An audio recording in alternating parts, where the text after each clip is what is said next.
உறுதிமொழி.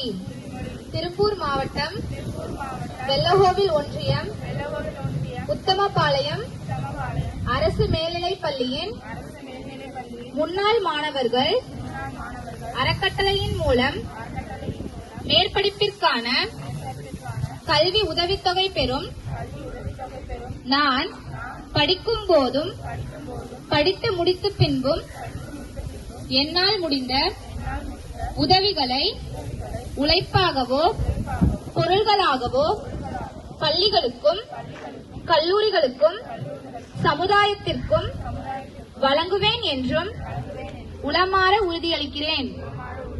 நான் எனது கல்லூரி படிப்பை நன்முறையில் படித்து வாழ்க்கையில் உயர்ந்த நிலையை அடைய பாடுபடுவேன் என்றும் இப்பள்ளிக்கு பெருமை சேர்ப்பேன் என்றும் உறுதியளிக்கிறேன். நன்கொடையாளர்களுக்கு நன்றி.